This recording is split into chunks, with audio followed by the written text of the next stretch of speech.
Good morning students. आज का जो हमारा टॉपिक है वो है BSc BEd third year bio के लिए। टॉपिक अपना रहेगा structure of egg and types of egg, अंडे की संरचना और अंडे के प्रकार। इसका पार्ट नंबर आज अपन पढ़ेंगे 18 नंबर और 17 नंबर पार्ट के अंदर अपन पढ़ रहे थे types of accessory egg membrane यानी सहायक अंडझिल्लियों के प्रकार। ठीक है, तो मैंने आपको सहायक अंडझिल्लियां 3 प्रकार की बताई थी। First, primary egg membrane, primary egg membrane, primary egg membrane यानी प्राथमिक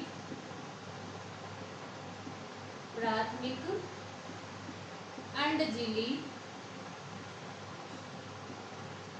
प्राथमिक अंडझिल्ली। सेकंड है secondary egg membrane, secondary egg membrane, इसको क्या बोलेंगे? द्वितीयक अंडझिल्ली, द्वितीयक अंडझिल्ली। और थर्ड क्या थी? टर्सरी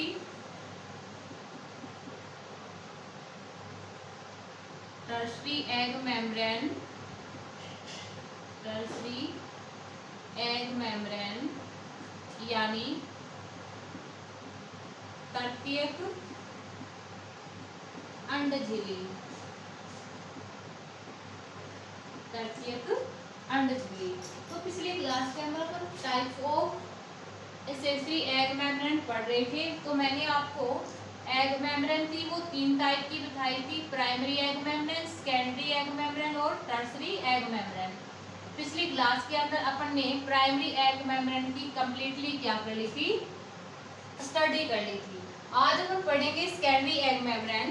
तो देखिएगा, सेकेंडरी एग मेम्ब्रेन का जो निर्माण होता है वो फॉलिकल्स यानी पुटक की कोशिकाओं के द्वारा होता है, पुटक की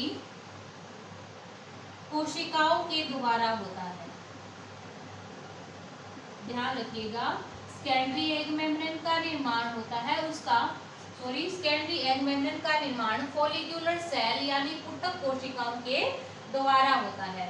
अब देखिएगा कि जो अलग अलग जंतु होते हैं उनमें अलग अलग टाइप की सेकेंडरी एग मेम्ब्रेन यानी द्वितीयक अंडझिल्ली पाई जाती है। यदि अपन कीटों की बात करें, किसकी? इंसेक्ट यानी कीटों की अपन बात करें तो कीटों का जो अंडाणु होता है इस प्रकार से अपन को दिखाई देता है। इस कीटों के अंडाणु के चारों ओर इस प्रकार से काइटिन का बना हुआ सेल पाया जाता है। ध्यान रखिएगा, कीटों के अंडाणु के चारों ओर काइटिन का बना हुआ क्या पाया जाता है? कवच यानी सेल पाया जाता है। क्या पाया जाता है? कवच यानी सेल पाया जाता है। इस कवच को अपन क्या नाम देते हैं? सेकेंडरी एग मेम्ब्रेन यानी द्वितीयक अंडझिल्ली कहा जाता है।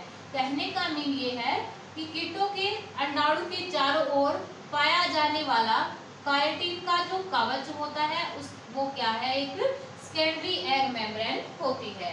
इसके अलावा मनुष्य के अंडाणु की अपन बात करें, किसकी? मनुष्य के अंडाणु की बात करें तो जो कोरोना रेडिएटा नामक आवरण था, आपने इस प्रकार से अभी स्ट्रक्चर पढ़ी थी अंडाणु की अंडे की। तो देखिएगा, इधर ये सेकेंडरी oocyte थी। ये क्या थी? Secondary oocyte। ये थी आपके पास सेकेंडरी oocyte। इस सेकेंडरी oocyte के चारों ओर एक साफ पारदर्शी क्षेत्र था जिसको अपन क्या बोला था? Zona pellucida. इस आवरण को अपन ने क्या बोला था? Zona pellucida. ठीक है, ये जोना पेलुसिडा आवरण था वो क्या थी? प्राइमरी एग मेम्ब्रेन थी। इस जोना पेलुसिडा तथा क्यूमुलस oophores के मध्य ग्रेनुलोसा कोशिकाएं जो होती है वो इस प्रकार से अरीय रूप से व्यवस्थित थी, यानी रेडियल रूप से अरेंज रहती है। इस प्रकार ये जो आवरण होता है उसको क्या बोलते हैं? कोरोना रेडिएटर, क्या बोलते हैं इसको, कोरोना रेडिएटर। ये जो कोरोना रेडिएटर नामक जो आवरण होता है उसको सेकेंडरी एग मेम्ब्रेन यानी द्वितीयक अंडझिल्ली के रूप में जाना जाता है। किसके अंदर, मनुष्य के अंदर। कहने का मीन ये है कि मनुष्य के अंडाणु में पाई जाने वाली कोरोना रेडिएटर नामक आवरण जो होता है उसको द्वितीयक अंडझिल्ली कहा जाता है। इसके अलावा जो हार्डमानिया होता है, जो होता है उसमें जो कोरियोन नामक एक झिल्ली पाई जाती है, यानी जो अंडाणु होता है उसके चारों ओर एक कोरियोन नामक आवरण पाया जाता है। कौन सा आवरण, कोरियोन नामक आवरण पाया जाता है। ये जो कोरियोन है उसका निर्माण फॉलिकल्स की जो सेल होती है उसी के द्वारा किया जाता है, परंतु ये कोरियोन नामक जो आवरण होता है यानी ये कोरियोन नामक जो लेयर होती है उसको क्या नाम देते हैं, सेकेंडरी एग मेम्ब्रेन यानी द्वितीयक अंडझिल्ली कहा जाता है। तो आपको पता होना चाहिए सेकेंडरी एग मेम्ब्रेन यानी द्वितीयक अंडझिल्ली का निर्माण तो किसके द्वारा होता है, फॉलिकल्स की सेल के द्वारा होता है, ठीक है। बट एग्जाम्पल के रूप में ले तो जो इंसेक्ट यानी जो कीट होते हैं उनमें काइटिन का बना हुआ जो सेल होता है वो द्वितीयक अंडझिल्ली के रूप में पाया जाता है।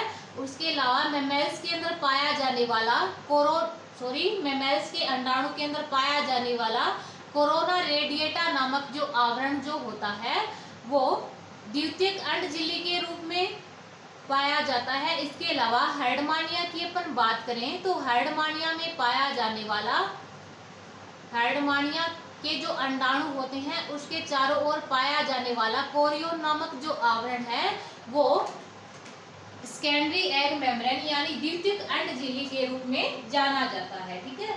ये जो आपको डायग्राम दिखाई दे रहा है ये अभी तक कंप्लीट नहीं है, लेकिन इसको अपन कंप्लीट करेंगे। ये शो करेगा सेकेंडरी एग मेम्ब्रेन को, ठीक है। किसको शो करेगा, सेकेंडरी एग मेम्ब्रेन को शो करता हुआ ये डायग्राम बनाया गया है, ठीक है। तो इस डायग्राम को अपन कंप्लीट करते हैं।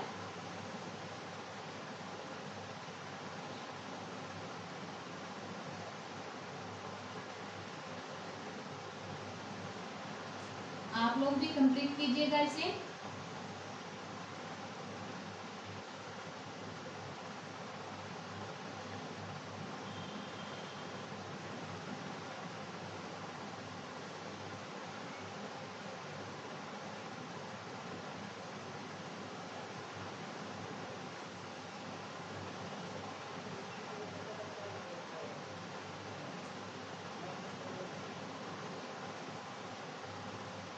डायग्राम को अपन कंप्लीट करते हैं।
इधर ये कंप्लीट होने जा रहा है।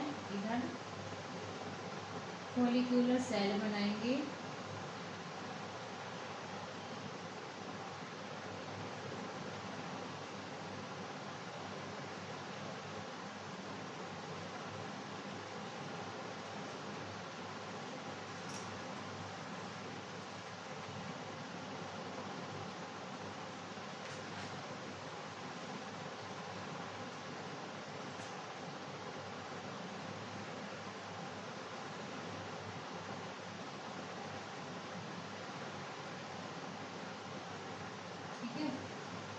इसी प्रकार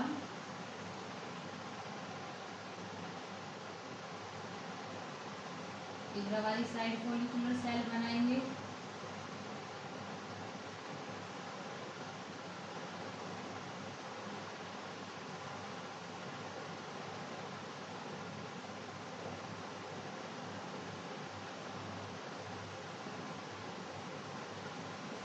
ठीक है,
ये जो डायग्राम है वो द्वितीयक अण्ड झिल्ली को प्रदर्शित करते हुए बनाया गया है। ठीक है, ये क्या है? आउटर फॉलिकुलर सेल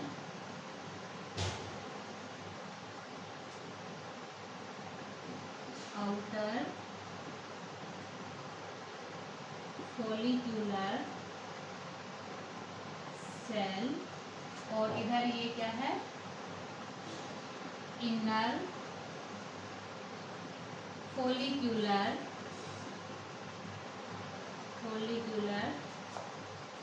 सेल, इधर ये है न्यूक्लियस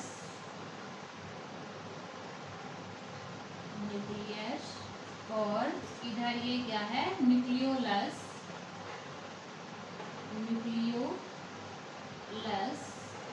ठीक है, और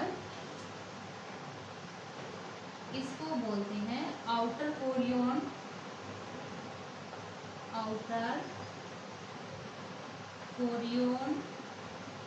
और इधर ये है इनर कोरियन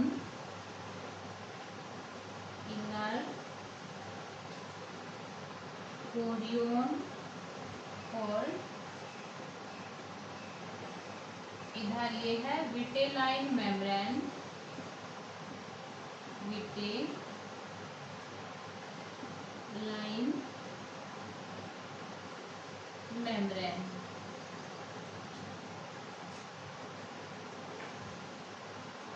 ये जो आपके सामने डायग्राम है वो किसका है?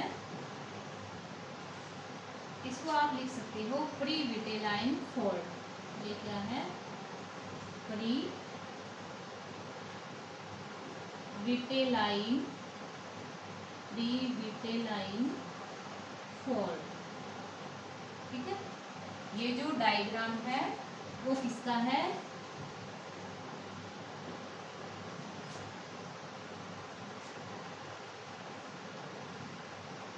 showing of secondary egg membrane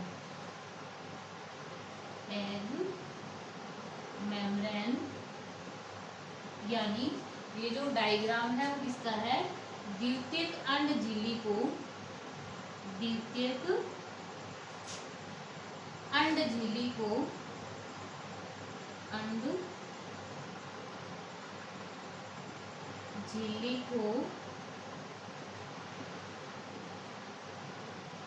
प्रदर्शित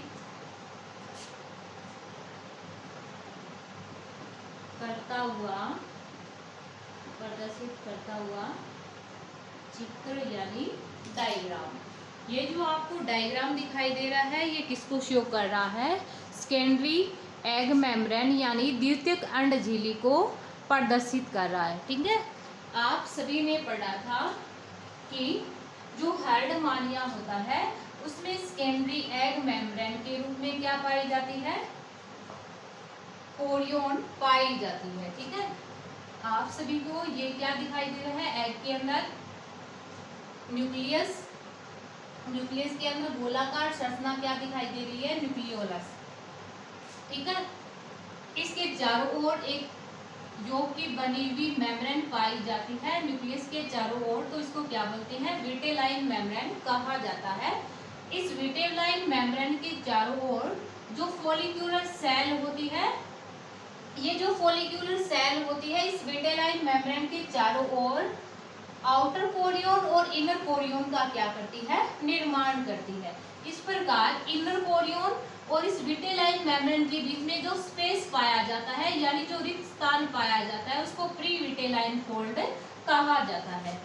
ये फिलहाल आपको इतना ही ध्यान रखना है इस डायग्राम के अंदर कि जो फॉलिक्यूलर सेल है वो किसका निर्माण कर रही है? दो कोरियोन आवरण का निर्माण कर रही है। ठीक है, ये आवरण होता है वो दो लेयर के अंदर बंटा होता है, जिनमें से बाह्य लेयर को आउटर कोरियोन कहा जाता है, जबकि आंतरिक लेयर को क्या बोलते हैं? इनर कोरियोन कहा जाता है। ये क्या है? एक द्वितीयक अंड झिल्ली को प्रदर्शित कर रहा है। ठीक है, आगे अपन बात करते हैं टर्शरी एग मेम्ब्रेन की यानी तृतीयक अंड झिल्ली की। तो देखिएगा, तृतीयक अंड झिल्ली जो होती है वो उसका निर्माण किस प्रकार से होता है? कहने का मीन ये है कि जब एक अंडाणु अंडवाहिनी में से होकर के गुजरता है, आप सभी जानते हो कि फर्टिलाइजेशन की जब क्रिया होती है और ऐसे जंतु जिनके अंदर इंटरनल फर्टिलाइजेशन यानी जिसके अंदर क्या पाया जाता है? आंतरिक निषेचन पाया जाता है। ऐसे जंतु जिनके अंदर आंतरिक निषेचन पाया जाता है यानी जो निषेचन की क्रिया होती है वो उसके शरीर के अंदर जब संपन्न होती है तो जो अंडाणु होता है वो अंडवाहिनी से होकर के क्या होता है? गुजरता है। तो ध्यान रखिएगा, जब अंडाणु अंडवाहिनी में से होकर के गुजरता है तो इस अंडाणु के चारों ओर एक अन्य झिल्ली या फिर लेयर का निर्माण हो जाता है। इस झिल्ली या लेयर को ही क्या बोलते हैं अपन? टर्शरी एग मेम्ब्रेन यानी तृतीयक अंड झिल्ली कहा जाता है। अब देखिएगा, अलग अलग जो जंतु होते हैं उनमें अलग अलग प्रकार की टर्शरी एग मेम्ब्रेन पाई जाती है। जैसे एल्ब्यूमिन हो गया, जेलीकोट हो गया, ये क्या है? Tertiary egg membrane. तो सबसे पहले बात करते हैं अपन किसकी? एल्ब्यूमिन की। अलग अलग जंतुओं के अंदर अलग अलग प्रकार की क्या पाई जाती है? टर्शरी एग मेम्ब्रेन पाई जाती है। सबसे पहले अपन बात करते हैं एल्ब्यूमिन यानी संवेदक की। इसकी बात करते हैं एल्ब्यूमिन यानी संवेदक की। तो देखिएगा, इस्लेमोब्रेंक जो फिश होती है, कौन सी? सॉरी, इलेस्मोब्रेंक। इलेस्मोब्रेंक जो फिश होती है, इलेस्मोब्रेंक जो फिश यानी जो मछली होती है, इस मछली का अंडाणु जब ओविडक्ट में से होकर के गुजरता है, जब इस मछली का अंडाणु ओविडक्ट में से होकर के गुजरता है तो इसके चारों ओर एल्ब्यूमिन नामक एक लेयर यानी संवेदक की एक लेयर का क्या हो जाता है?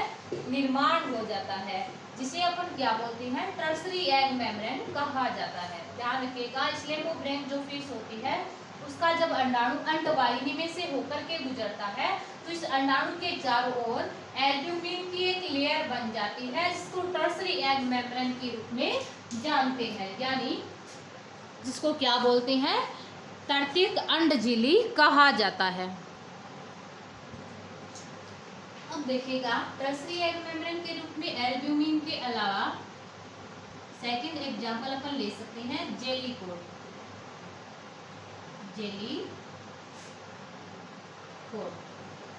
यानी जेली आवरण, जेली आवरण।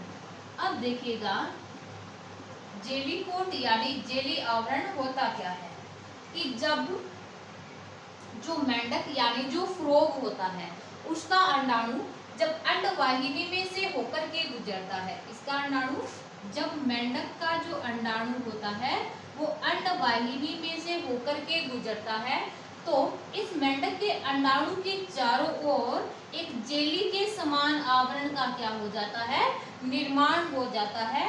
इस जेली नुमा आवरण को अपन क्या बोलते हैं, टर्सरी एग मेम्ब्रेन यानी तृतीयक अंड झिल्ली के नाम से जानते हैं। मैं आपको टर्सरी एग मेम्ब्रेन का प्रदर्शित करते हुए जो डायग्राम है वो आगे जब आपको मुर्गी का जो डेवलपमेंट पढ़ाया जाएगा, यानी मुर्गी का जो चूजा होता है उसका अपन कंप्लीटली डेवलपमेंट यानी उसका परिवर्तन पढ़ेंगे, तब आपको ये डायग्राम मैं वहाँ पे बनवा दूंगी। टर्सरी एग मेम्ब्रेन यानी तृतीयक अंड झिल्ली को प्रदर्शित करता हुआ जो डायग्राम है वो वहाँ पे बना देंगे। ठीक है, आगे अपन बात करते हैं फंक्शंस ऑफ एग मेम्ब्रेन यानी अंड झिल्लियों के कार्य। अगला जो हमारा पॉइंट रहेगा वो क्या रहेगा, फंक्शंस ऑफ एग मेम्ब्रेन यानी अंड झिल्लियों के कार्य। अगला नेक्स्ट पॉइंट है functions of egg membrane, functions of egg membrane यानी अंड झिल्लियों के कार्य, अंड झिल्लियों के कार्य। अंड झिल्लियों के कार्य की अपन बात करें तो आप सभी जानते हो कि मैंने आपको जब एसएसटी एग मेम्ब्रेन की डेफिनेशन बताई थी तो मैंने आपको इसका एक कार्य तो पहले ही बता दिया था कि जो सहायक अंड झिल्लियां होती है वो परिवर्धित हो रहे भ्रूण को सुरक्षा प्रदान करने का कार्य करती है। तो जो फर्स्ट फंक्शन रहेगा वो क्या रहेगा, अंड झिल्ली, अंड झिल्लियां परिवर्धित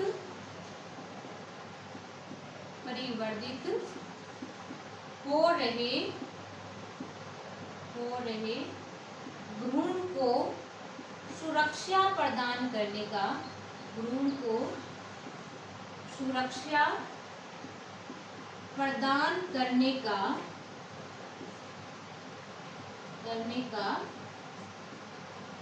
कार्य करती हूँ।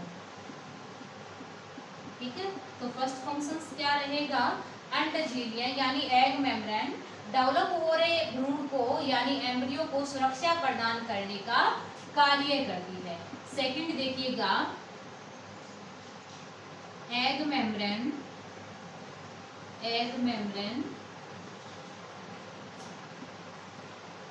भ्रूण को बाह्य आघातों से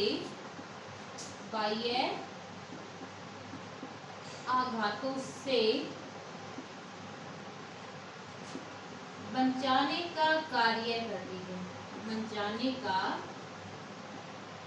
कार्य करती है।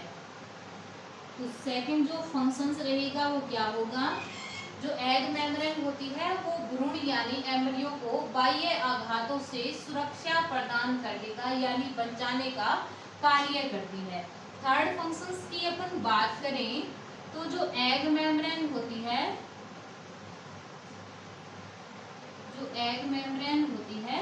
वो क्या करती है, भ्रूण को सूखने से बचाने का कार्य करती है। भ्रूण को सूखने से बचाने का कार्य करती है। भ्रूण को सूखने से बचाने का क्या करती है, कार्य करती है। फोर्थ अपन फंक्शंस की बात करें किसके, एग मेम्ब्रेन की, तो जो एग मेम्ब्रेन होती है वो भ्रूण को सूखने से बचाती है। और इसके अलावा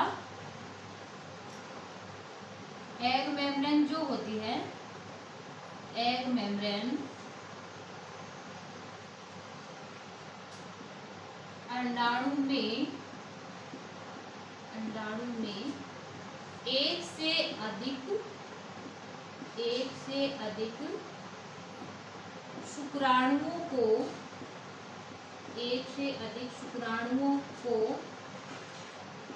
प्रवेश करने से रोकती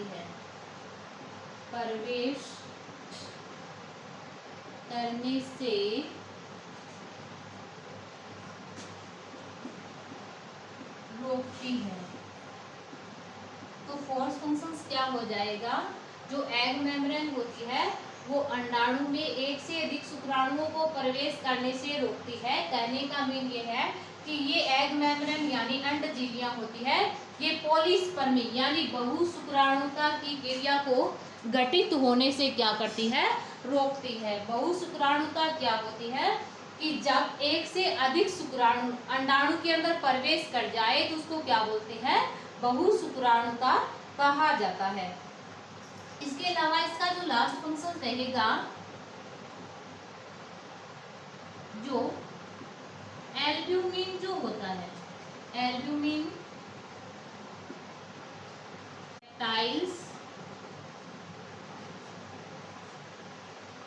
रेप्टाइल्स के भ्रूण को पोषण प्रदान करने का कार्य करता है। भ्रूण को पोषण प्रदान करने का कार्य करता है। तो इसका जो लास्ट फंक्शन है वो क्या रहेगा, एल्ब्यूमिन जो होता है वो रेप्टाइल्स के जो भ्रूण होते हैं यानी सरीसृपों का जो भ्रूण होता है उसको पोषण प्रदान करने का कार्य करता है। तो देखिएगा अपन ने अंडे की संरचना और इसके अलावा types of accessory egg membrane और फंक्शंस ऑफ एग मेम्ब्रेन का पॉइंट जो है वो कंप्लीट कर लिया है। आगे नेक्स्ट क्लास के अंदर अपन पढ़ेंगे टाइप्स ऑफ एग यानी अंडे की संरचना। आज के लिए बस इतना ही, आगे मिलते हैं अगली क्लास के अंदर।